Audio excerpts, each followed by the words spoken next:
சொல்லித் தருகின்றார். அன்பு குறித்தான் அல்லாஹ்வியார்களே, நாம் எல்லா நிலைகளிலும் எல்லா இடங்களிலும் வெற்றியை காண வேண்டும் என்றால், சரித்திரம் படைக்க வேண்டும் என்றால், நிதானத்தை கையில் எடுத்தால்தான் எல்லா நிலைகளிலும் வெற்றியை காண முடியும். அது வியாபார ஸ்தலமாக இருக்கட்டும், குடும்பமாக இருக்கட்டும், உறவினர்கள், எந்த துறையாக இருக்கட்டும், எந்த துறையிலும் நிதானத்தை கையில் எடுக்கும்போது பெரிய ஒரு உச்சக்கட்டத்தை அல்லாஹ் தஆலா அதில் வெற்றியை தருகின்றார். யார் நிதானத்தை கையில் எடுத்து செயல்படுகின்றார்களோ அவர்களுக்கு அல்லாஹ் தஆலா வெற்றியை தருகின்றார்.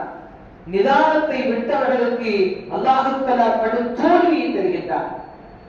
நபி ஸல்லல்லாஹு அலைஹி வஸல்லம் அப்துல் கைஸ் என்று கோத்திரம், அப்துல் கைஸ் அந்த கோத்திரத்தினுடைய தலைவர் அஷ்ஜரி ரலியல்லாஹு என்று சொல்லக்கூடிய ஒரு சஹாபி. அந்த சஹாபியை பார்த்து நபி ஸல்லல்லாஹு அலைஹி வஸல்லம் சொன்னாங்க, அஷ்ஜரி அவங்களே, உங்கள்கிட்ட ரெண்டு விஷயம் இருக்கு, ரெண்டு குணம் இருக்கு, இந்த ரெண்டையும் அல்லாஹ் நேசிக்கின்றான் என்பதாக சொன்னார். அஷ்ஜரி அவர்களே, உங்களிடத்தில் இருக்கக்கூடிய அந்த இரண்டையும் அல்லாஹ் நேசிக்கின்றான் என்று நபி ஸல்லல்லாஹு அலைஹி வஸல்லம் சொன்னார்கள். ஒன்று சகிப்புத்தன்மை, எதையும் சகிக்கக்கூடிய, சகித்து நடக்கக்கூடிய ஆற்றலை அல்லாஹ் உங்களுக்கு தந்திருக்கின்றார்.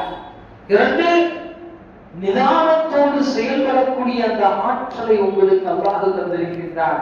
இந்த இரண்டும் அல்லாஹ் நேசிக்கக்கூடிய, விரும்பக்கூடிய ஒன்றாக இருக்கின்றது என்று நபி ஸல்லல்லாஹு அலைஹி வஸல்லம் சொன்னதாக ஹதீஸ்களில் வருகின்றது. அன்பு கொடுத்தான் அல்லாஹ்வியார்களே, பெரும்பெரும் தலைவர்கள் எல்லாம், பெரும்பெரும் தொழில் துறைகள், வியாபாரங்களில், குடும்பங்களில், பல்வேறு துறைகளில் சாதித்தவர்கள் எல்லாம் திறமையை வைத்து மட்டும் அவர்கள் சாதிக்கவில்லை. அந்த திறமையோடு நிதானத்தையும் கையில் எடுத்ததினால்தான் அவர்கள் சாதித்து காட்டினார்கள். நபி ஸல்லல்லாஹு